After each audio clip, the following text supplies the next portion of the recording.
Queridos, eu creio que hoje Deus quer falar aos nossos corações.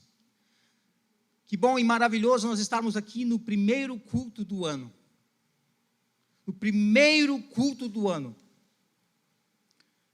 E eu acredito que todos nós já ouvimos testemunhos maravilhosos de pessoas que testemunharam o quanto Deus fez nas suas vidas. Milagres e transformação de vidas. Pessoas que foram curadas das suas enfermidades, pessoas que foram transformadas no seu caráter, pessoas que eram pessoas ruins, pessoas más, e hoje são pessoas que pregam a palavra de Deus, pessoas que foram transformadas pelo poder do Evangelho. Eu creio que todos nós aqui, ou a maioria de nós, já ouviu algum testemunho, já ouviu alguém falar sobre isso. Muitas pessoas, queridos, foram transformadas ao longo da história da igreja, tiveram suas vidas transformadas pelo poder do Evangelho.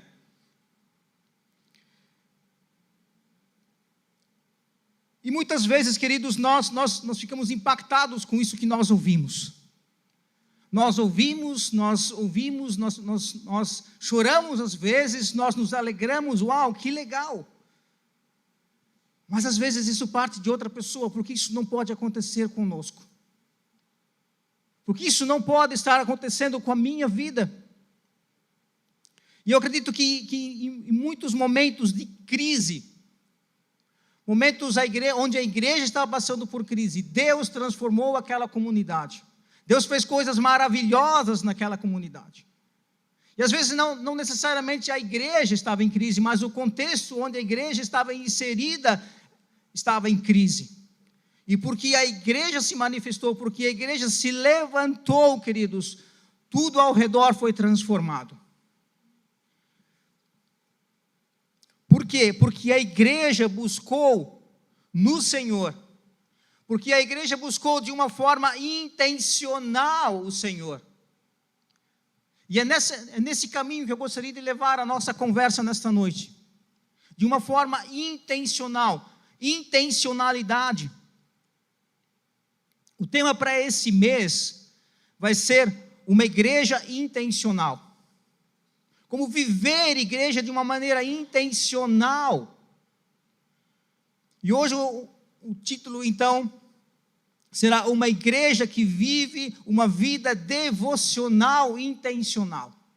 Eu creio que a maioria de nós aqui tem um tempo separado durante o dia para fazer, como a gente fala, o seu devocional a Deus. Um tempo que separa para estar na presença de Deus, para ter comunhão com Deus. Eu posso orar quando eu estou dirigindo o carro? Pode, só não pode fechar os olhos. Eu posso orar quando eu estou tomando banho, Fábio? Pode, é lógico que pode. Eu posso orar quando eu estou no meu trabalho? Sim. Eu posso orar quando eu estou lavando a louça, varrendo a casa, enfim, fazendo as tarefas do dia a dia? Você pode. Mas, amados irmãos, ter um tempo devocional separado para Deus, esse tempo aqui é para Deus. Ter um tempo separado exclusivamente para Deus, separar um tempo exclusivo para Deus. Separar um tempo intencional. Você pensa de maneira racional, vai ser tal hora, eu vou ter um tempo com Deus. Ter um tempo intencional de adoração. E hoje eu gostaria de nos levar a olhar um texto bíblico, não somente como uma narrativa bíblica, de um texto um acontecimento que aconteceu há mais de 3.000 anos atrás, que nós não olhássemos para esse texto somente como uma narrativa histórica, mas como se fosse um caminho para aquilo que nós desejamos para os nossos dias. Eu gostaria que nós olhássemos, meus amados irmãos, para esse texto como se fosse uma receita para os nossos dias, porque o mesmo Deus que inspirou as pessoas para escreverem esse texto há mais de 3.000 anos atrás é o mesmo Espírito que está aqui, que habita dentro de você hoje aqui. Portanto, esse texto é totalmente relevante para os nossos dias, faz todo sentido. O mesmo Espírito que inspirou homens para escreverem esse texto. Naquela época, em materiais tão rústicos, tão rudimentares. E esse texto chegou aos nossos dias para um propósito específico de Deus, queridos, de uma forma tão clara, tão fácil de achar. Eu gostaria que você abrisse então a sua Bíblia em 2 Crônicas, capítulo 7, a partir do verso 11 ao 16, nós vamos ler.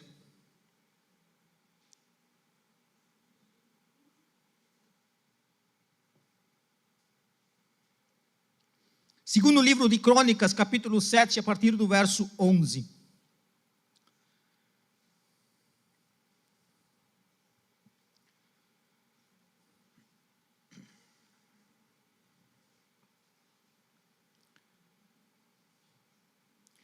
Segunda Crônicas, capítulo 7, a partir do verso 11, a palavra do Senhor nos diz: Assim, Salomão acabou a casa do Senhor e a casa do rei. Tudo quanto Salomão intentou fazer na casa do Senhor e na sua casa, prosperamente o efetuou.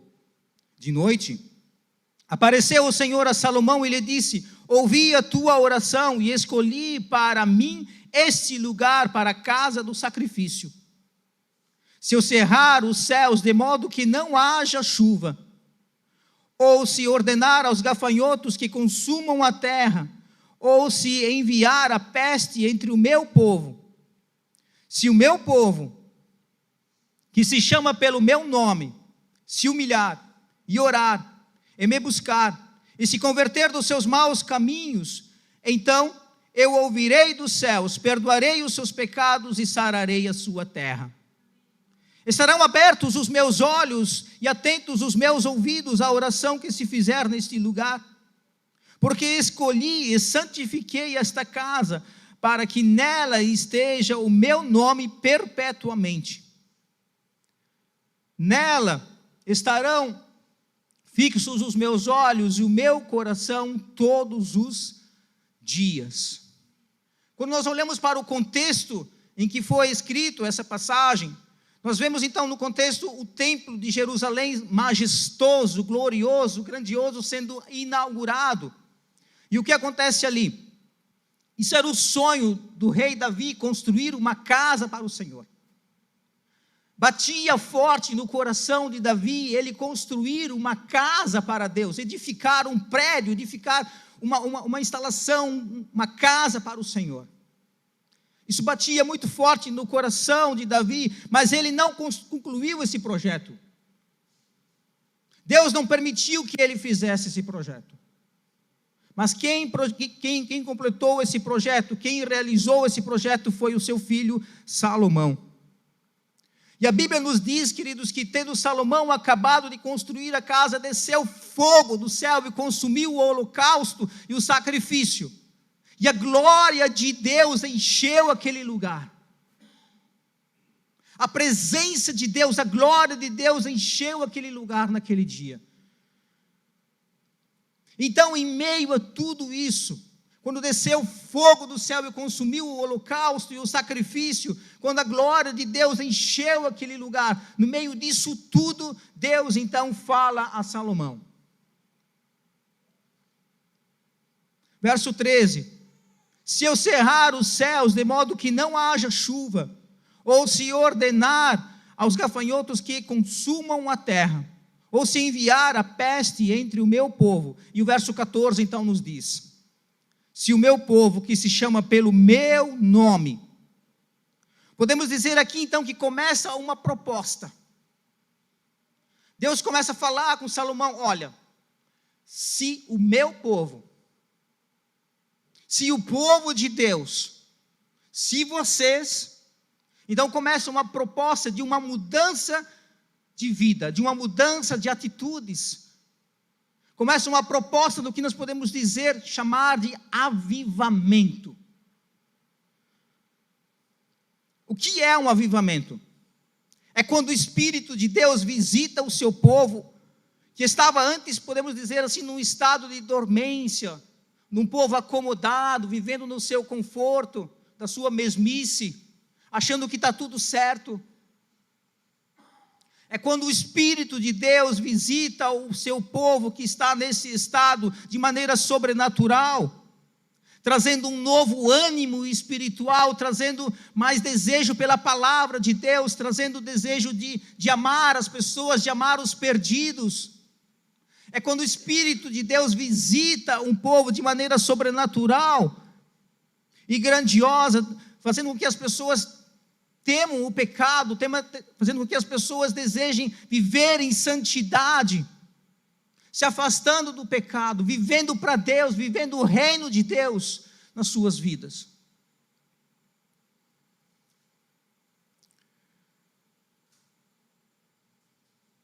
É quando o Espírito de Deus visita e traz vontade, fome de Deus, fome por mais de Deus, por mais da presença de Deus, desejo por mais de Deus, paixão pela palavra de Deus. No Antigo Testamento, quando Deus levantava, então, avivamentos aconteceram no Antigo Testamento, quando Deus levantava profetas e juízes, quando via que o povo estava se desviando das coisas de Deus, se desviando da palavra de Deus, se desviando da vontade de Deus, Deus levantava profetas e juízes para trazer novamente aquele povo ao culto verdadeiro. Deus levantava profetas, Deus levantava juízes, pessoas para trazer o povo de volta. No Novo Testamento podemos ver um exemplo bem típico no Pentecostes, quando o Espírito de Deus desceu sobre aquelas pessoas, capacitando-as para realizar o trabalho para Deus. Para realizar o trabalho específico que Deus tinha dado para aquele povo. E ao longo da história, queridos, podemos ver avivamentos maravilhosos, onde o Espírito de Deus desceu sobre um povo. A reforma, por exemplo, pode ser um exemplo, onde Deus não somente trouxe uma reforma na liturgia, na eclesiologia, nas doutrinas, mas Deus trouxe uma reforma no coração das pessoas. Deus trouxe uma reforma no sentido de que as pessoas desejavam mais de Deus, não como uma mera religiosidade, mas desejavam mais de Deus, um culto a Deus de maneira intencional e de maneira sincera a Deus. A transformação não somente da intelectualidade, mas do coração.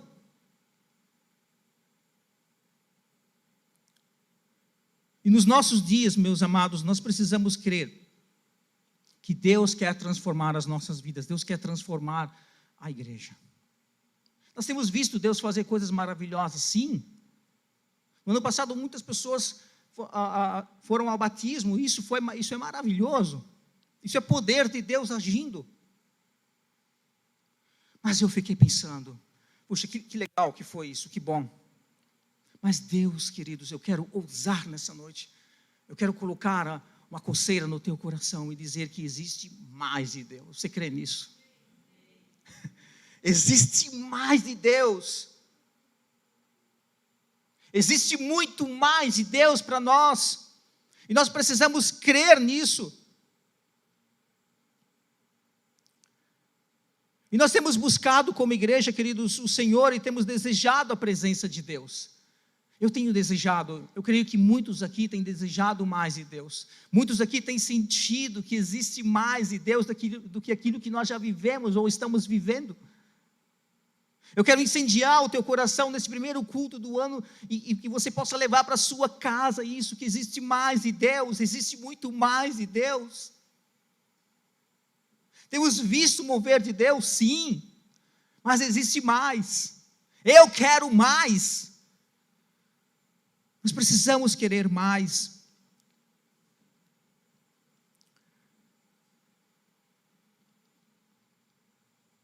Temos desejado, queridos, ver pessoas sendo transformadas pelo poder do Evangelho. Nós temos desejado ver essas cadeiras socadas de gente, vamos derrubar essas paredes. Se precisar, a gente faz culto de manhã, faz culto à tarde, faz culto à noite.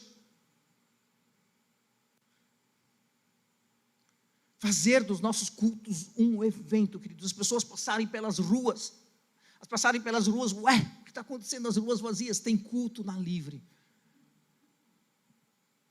Aleluia, queridos. Transformar essa cidade. Mudar a vida das pessoas, queridos. De crentes transformados pelo poder do Evangelho. Ver uma cidade sendo transformada pelo poder do Evangelho, queridos.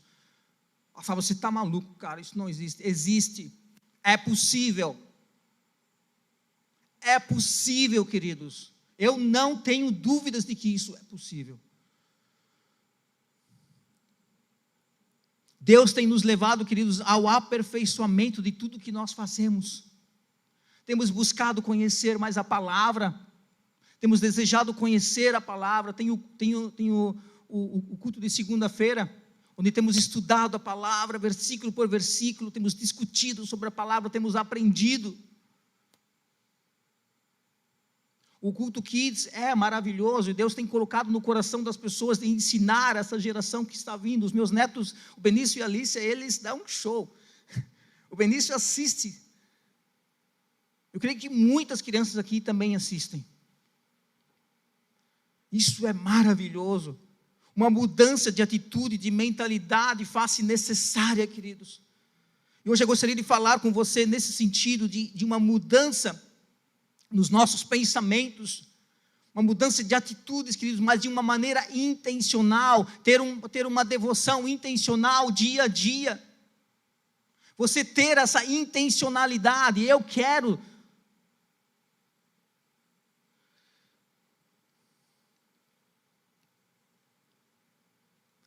No capítulo 6, a oração de Salomão, ela estava nessa linha de pensamento.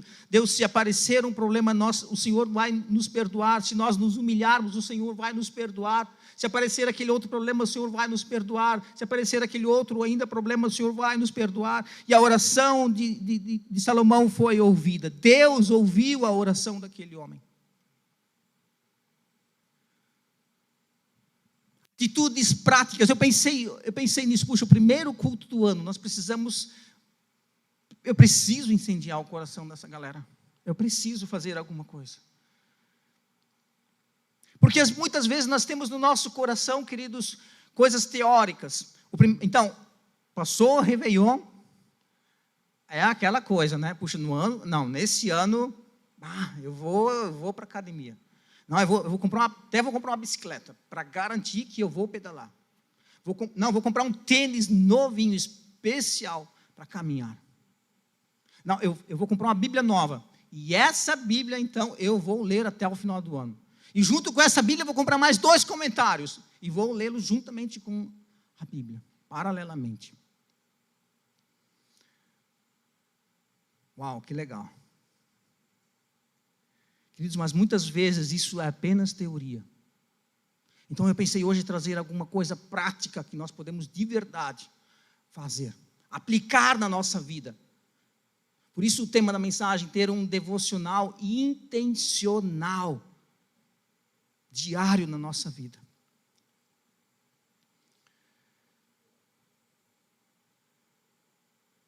Ter um devocional intencional. E para entender melhor esse texto, eu separei em 3 tópicos. Eu acredito que se você fosse fazer um estudo, você separaria outros tópicos ainda, mas eu separei 3. E o primeiro deles seria entender quem somos. Entender quem somos.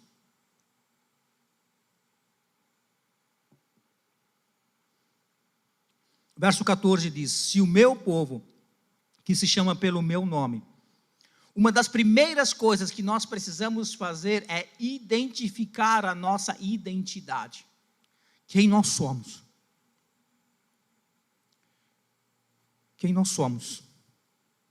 Certa vez uma estudante ia começar a trabalhar numa grande corporação. Uma empresa enorme, gigante. E ela ia ocupar um cargo na administração e meses antes da entrevista, ela estudou muito, debulhou os livros, gastou tempo estudando, se preparando para a entrevista, porque era um cargo importante, de um salário muito bom. No dia da entrevista, ela sentou na frente da entrevistadora, e a entrevistadora perguntou: quem é você? Uau, é só isso.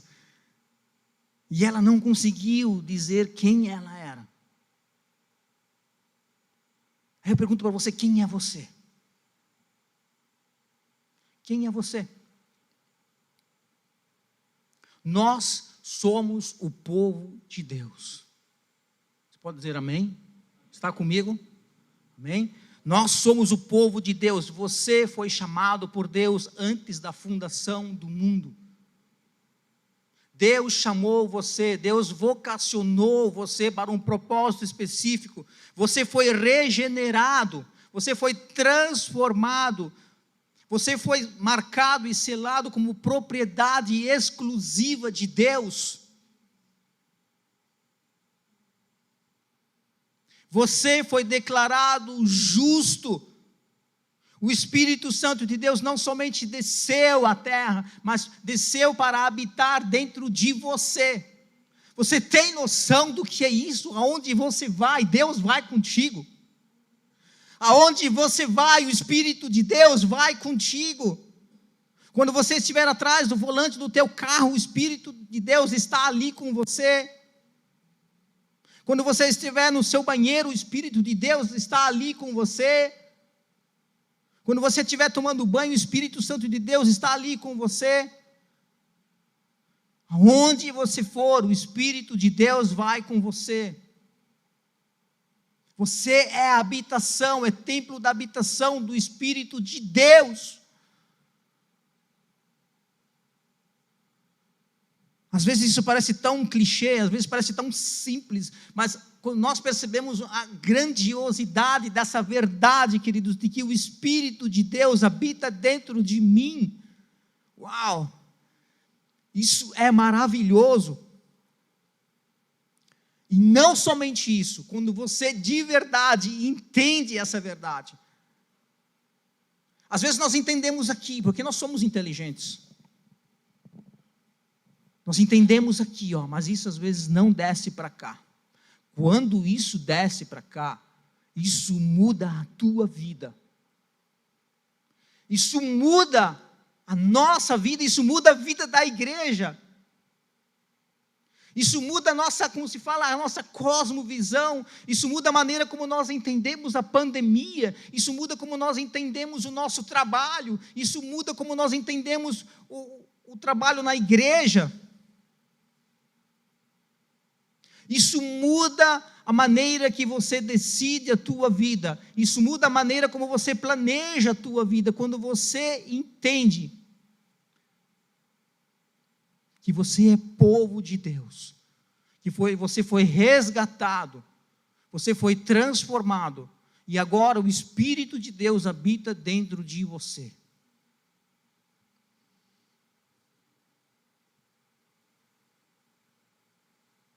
Mas isso ao mesmo tempo é um privilégio, é ou não é? Puxa, que legal, o Espírito de Deus habita dentro de mim. Mas ao mesmo tempo isso é uma grande responsabilidade.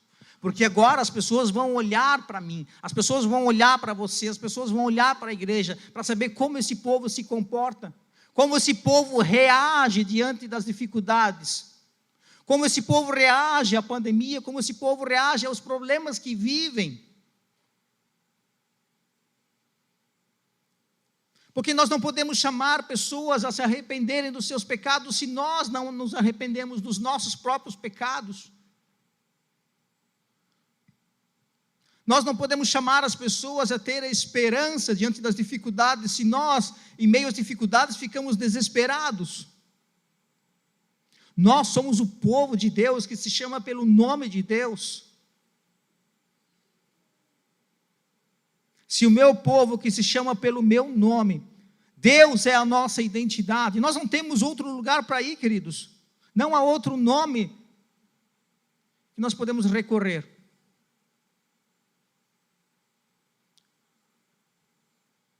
Quem é você? Você é aquele que se chama pelo nome de Deus, você é conhecido como aquele que espera em Deus. Você espera em Deus? Você tem esperado em Deus?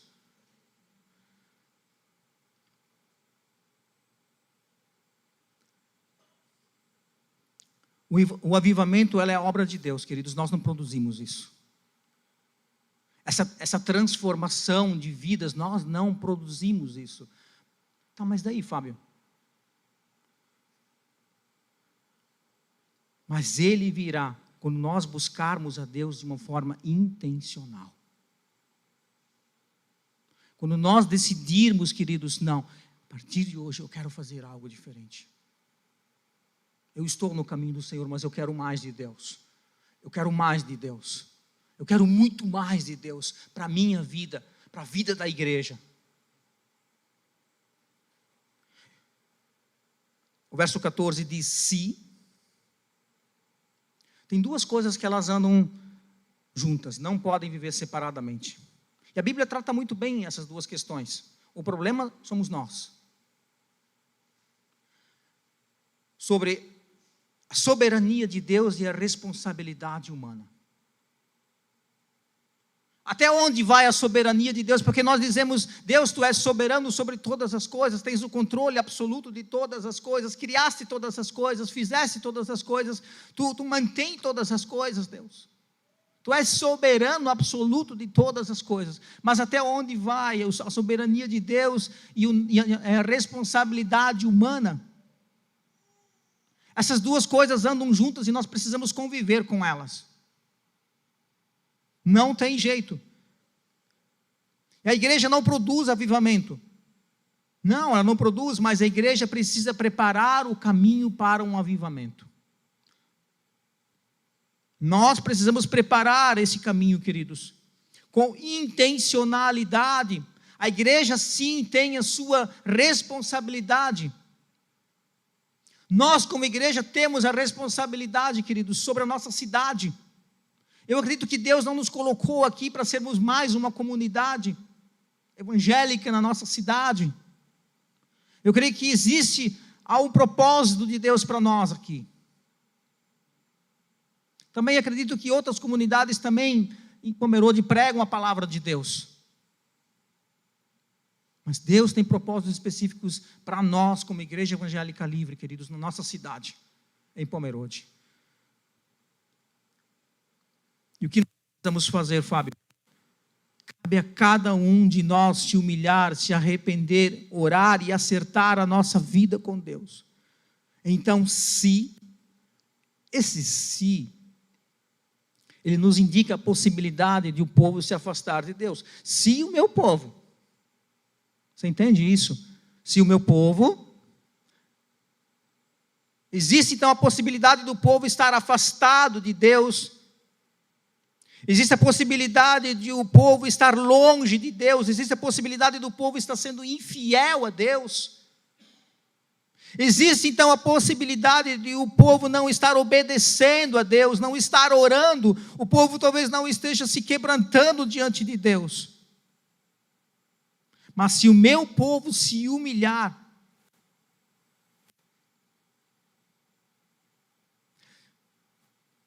se Deus dependesse de você,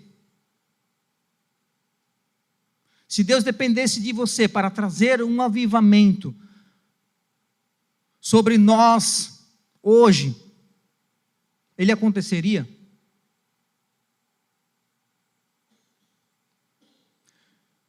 Se todos os crentes fossem exatamente como você, as pessoas olhariam para você e poderiam ver um exemplo de transformação de vida.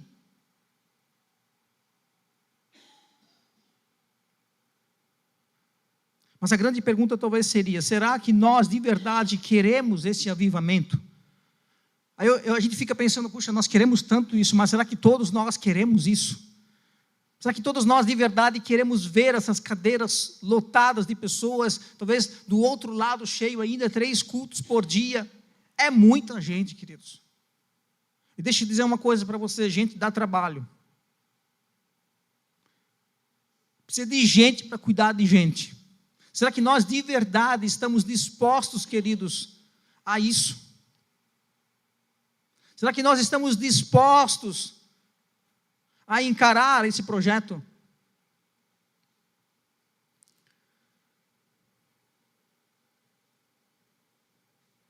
Talvez a primeira coisa, então, que nós precisamos fazer é mostrar quem nós somos. Nós, como eu falei, nós somos o povo de Deus. Nós somos o povo que chama pelo nome de Deus. Somos o povo que espera em Deus. O segundo ponto que eu gostaria de destacar aqui é o que nós precisamos fazer. Verso 14.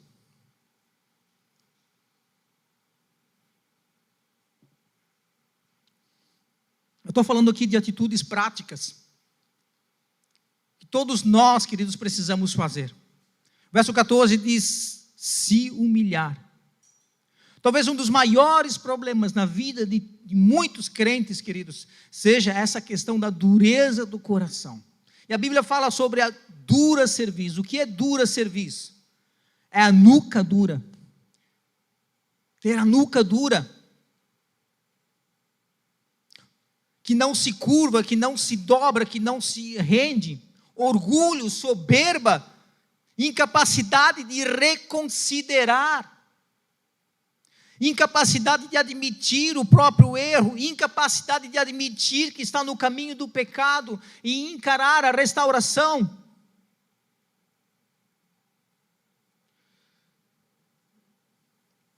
Nós vivemos uma época, queridos, de uma guerra. Vivemos um período de guerra. Calvinistas e arminianos, conservadores e pentecostais, amilenistas, pré-milenistas, e nós muitas vezes entramos nessa luta de intelectualidade, e nós olhamos as outras pessoas, queridos, de cima para baixo.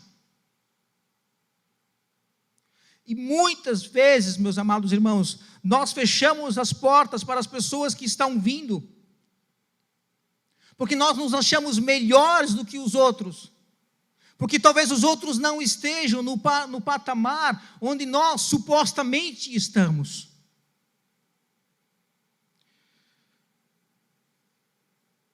E com isso, o nosso coração vai se fechando.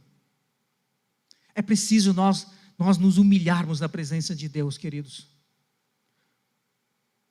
Nós nos humilharmos na presença de Deus. E eu quero perguntar para você, quando foi a última vez que você se derramou na presença de Deus? Quando você fechou a porta do seu quarto? Quando você fechou a porta do seu quarto e você se jogou no chão e chorou na presença de Deus e confessou os seus pecados, não somente os pecados, mas deu nome aos pecados. Porque muitas vezes é fácil nós irmos na presença de Deus, Deus perdoa os meus pecados, mas quando você dá nome aos pecados, quando foi a última vez que você entrou no teu quarto e você se derramou, você se humilhou na presença de Deus, confessando os seus pecados, confessando a sua incapacidade de fazer as coisas, declarando a sua total dependência de Deus? Um grande avivamento, uma mudança, queridos, na nossa vida começa quando eu e você temos consciência de que nós não somos donos da verdade, de que eu não posso sozinho. Por isso nós vivemos como comunidade chamada igreja.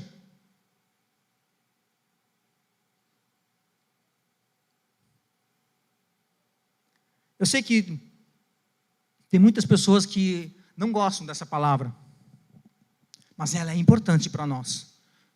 É a rotina. Tem muitas pessoas que têm medo dessa palavra. Vai engessar, agora vai falar de engessamento. Vai engessar. Nós precisamos de rotina. O povo de Deus precisa urgentemente de uma rotina na sua vida. De uma rotina intencional no seu devocional diário. De uma rotina de oração na sua vida, de uma rotina de leitura e estudo da palavra de Deus. Nós precisamos disso, porque nós trabalhamos muito, vamos ser bem sinceros, nós trabalhamos bastante, e quando nós não temos intencionalidade, queridos, no nosso devocional, nós chegamos em casa, nós estamos muito cansados para qualquer coisa. Então nós precisamos separar esse tempo para Deus, ter um devocional de adoração a Deus, de oração, de leitura da palavra. Você precisa urgentemente disso.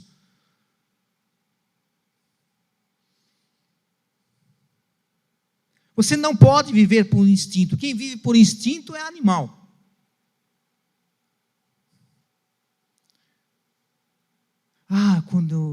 Às vezes eu sinto um negócio assim, sabe, daí eu vou orar. Me dá um troço, aí eu vou dar uma folheada na Bíblia. Você não pode viver assim. Você precisa ter esse tempo com Deus. Você precisa começar urgentemente a separar um tempo para orar, para ler a Bíblia. E a Bíblia nos diz que Jesus começa a dizer no seu sermão: bem-aventurados os humildes de espírito, porque deles é o reino dos céus. Nada na vida cristã, queridos, começa de fato sem nós nos rendermos na presença de Deus, sem oração. Nada começa na nossa vida sem oração. Você já viu aqueles filmes quando alguém vai ser treinado, sei lá, para participar de uma competição de luta ou de atletismo? A primeira coisa que um instrutor faz é o quê?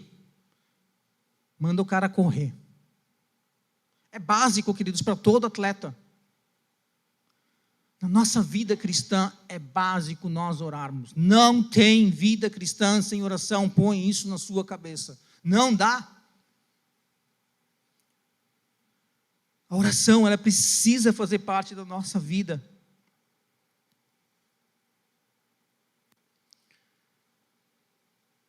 O nosso coração precisa estar, queridos, como aquele publicano que não ousava nem olhar para cima, porque ele dizia: Senhor, tem misericórdia de mim, porque eu sou pecador.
Que nós precisamos para orar.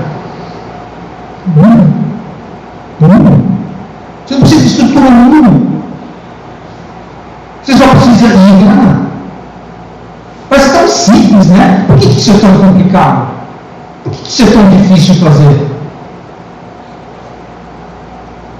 Se o meu povo que se chama pelo meu nome se humilhar e orar, então isso exige de nós. Isso exige de nós uma decisão intencional de viver algo especial de Deus.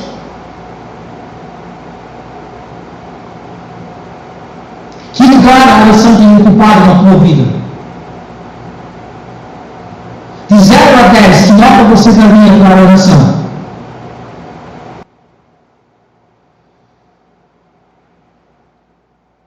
Às vezes, meus amados, nós nos distraímos com muitas coisas, não é?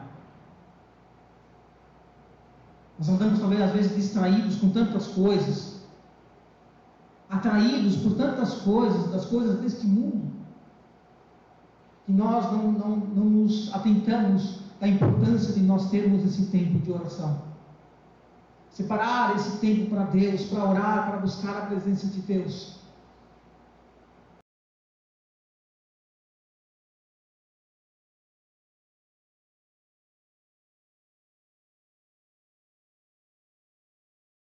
Nos dedicarmos à oração. Por que nós não temos mais esse tempo para Deus? Porque isso não é prioridade para nós. Talvez não seja prioridade para nós. E o verso 14 diz: e me buscar. Me buscar. Porque muitas vezes quando nós vamos orar, o que nós fazemos? Nós oramos pela nossa família, Pela esposa, pelo marido, pelos filhos, pelos netos, pelo trabalho. Nós oramos por tantas outras coisas. Mas a Bíblia diz: e me buscar. Qual é o alvo dessa busca? O que a Bíblia está falando aqui? Qual é o alvo de me buscar? Esse alvo dessa busca, queridos, não são coisas. Embora sejam coisas lícitas. É importante você orar pela tua esposa, pelo teu marido, pelos teus filhos, pelos teus netos, pelos teus problemas pessoais. É importante. Mas a Bíblia diz: se orar e me buscar. O que significa isso?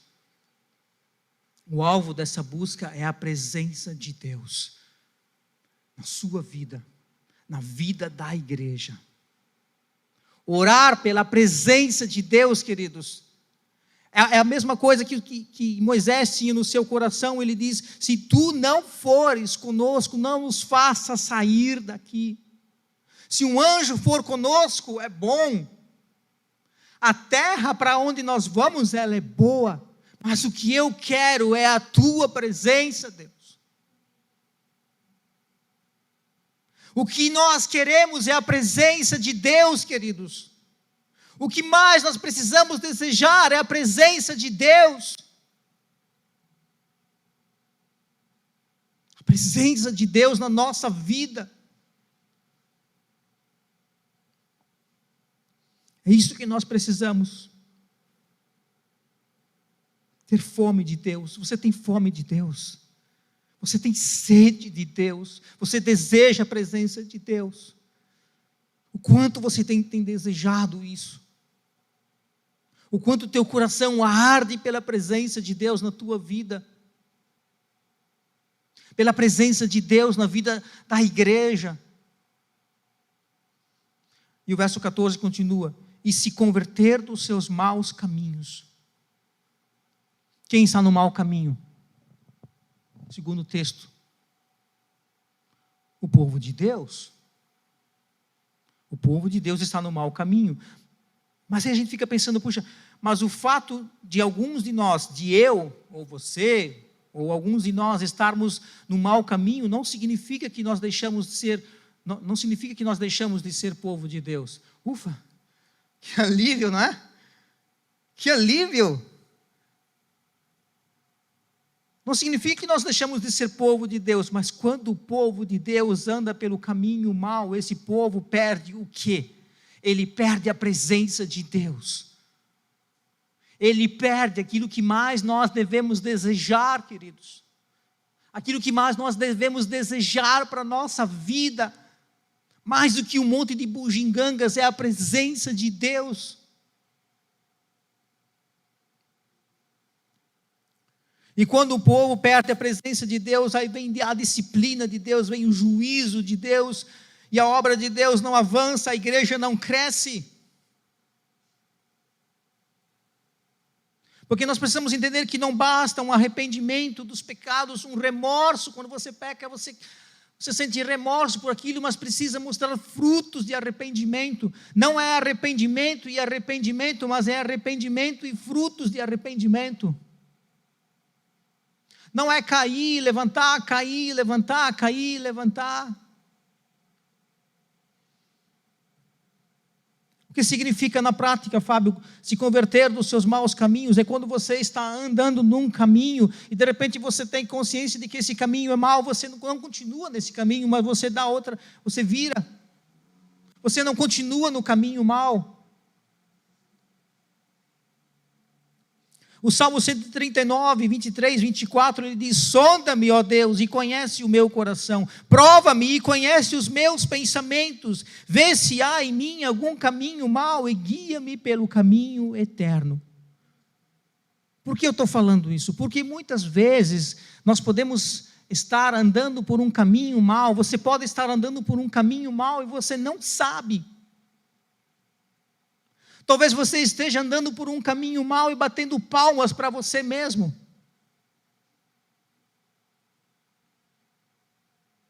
Mas como eu vou saber disso, Fábio?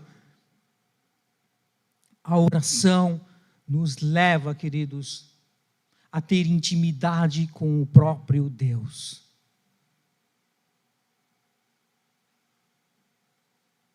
A leitura da Bíblia, queridos, vai nos dar direcionamento para a nossa vida.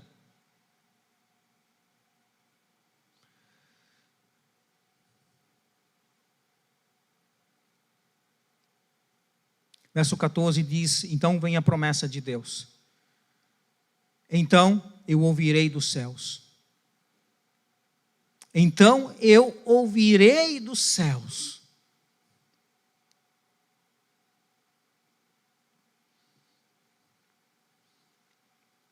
Aí eu fiquei me perguntando, puxa, então eu ouvirei dos céus? Mas será que os ouvidos de Deus estão fechados? Será? Não sei se você já teve essa impressão de que quando você vai orar por um propósito específico e a coisa não acontece. Você ora e não acontece. Será que Deus não está ouvindo você? A Bíblia, meus amados, ela nos diz que o nosso pecado faz separação entre nós e Deus. Talvez exista algum obstáculo que está obstruindo o caminho da sua oração. Certa vez tinha um riacho de águas limpas, e esse riacho as águas desse riacho foram canalizadas para uma enorme caixa d'água. E essa caixa d'água abastecia vários lugares através de canos. Existia um cano principal que abastecia outros canos que abasteciam os outros lugares. E de repente, um dado momento, não vinha mais água. A água parou de fluir, a água parou de correr. Daí os técnicos foram lá averiguar o que estava acontecendo, porque não fluía mais a água.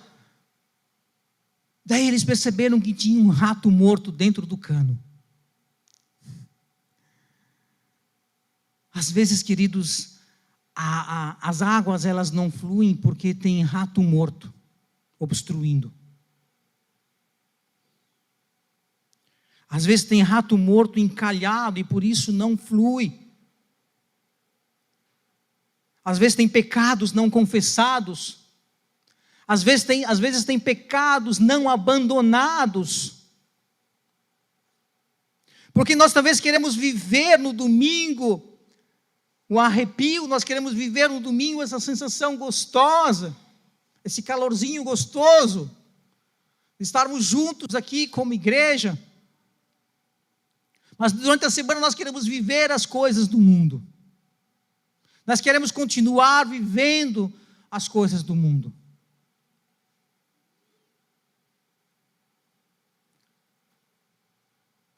Mas quando você acerta a sua vida com Deus, a sua vida de oração vai fluir. E aí, meus amados, a consequência, Deus vai restaurar a tua vida de oração. E o verso 14 nos diz: perdoarei os seus pecados. O que impede a chegada das chuvas? Josué capítulo 7 nos diz que Josué ele sofre uma derrota humilhante diante de uma pequenininha cidade chamada Ai, depois de uma gloriosa e maravilhosa vitória sobre Jericó. Josué e os seus homens foram humilhados diante de um pequeno exército, diante de uma pequena cidade, queridos. E Josué fica desolado.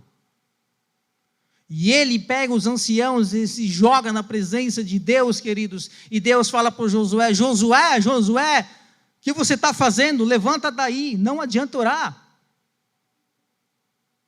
Porque enquanto tiver pecado no arraial, enquanto o pecado não for tirado do arraial, vocês não poderão prevalecer sobre os vossos inimigos.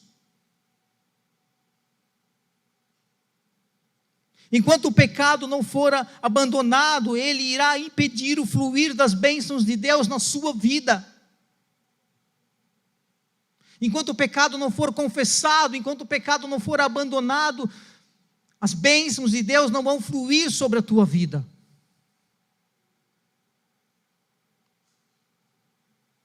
Será que tem pecado no arraial do povo de Deus? E o verso 14, então, finalmente nos diz, estamos indo para o final, e sararei a sua terra. O pecado, meus amados, ele traz doença. Aqui o pecado ele é tratado como se fosse uma doença, uma praga, uma epidemia que se alastra.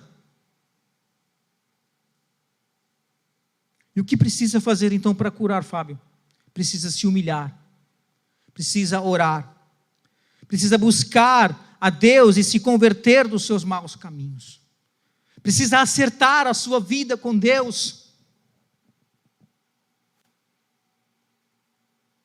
E é nisso que eu estou falando para você desde o início. Você precisa ter esse tempo intencional de oração e de busca pela palavra de Deus, porque é ali no seu secreto, no momento em que você vai orar a Deus, que você vai se derramar na presença de Deus, que você vai pedir perdão pelos seus pecados, você vai dar nome aos seus pecados.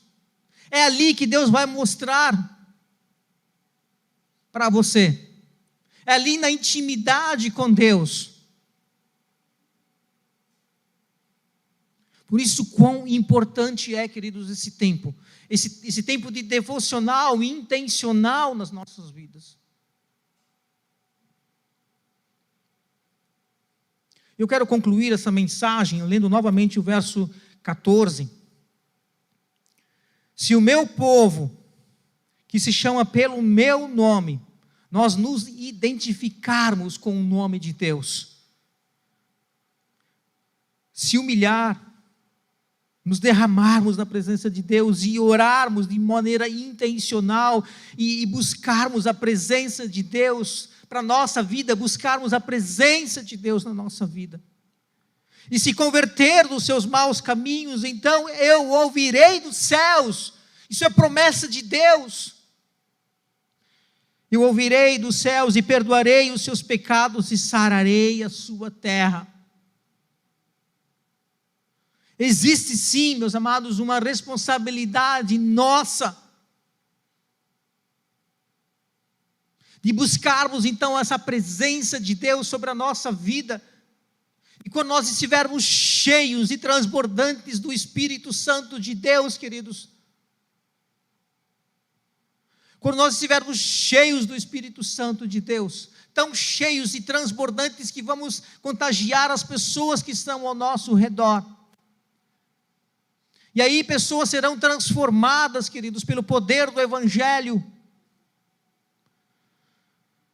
Vivermos uma vida devocional, intencional, que esse ano isso possa fazer parte da nossa vida, da minha vida, da sua vida, da vida da igreja. Que esse ano isso possa fazer parte da nossa vida, queridos, do nosso dia a dia. Ter um tempo devocional, intencional na presença de Deus. Amém?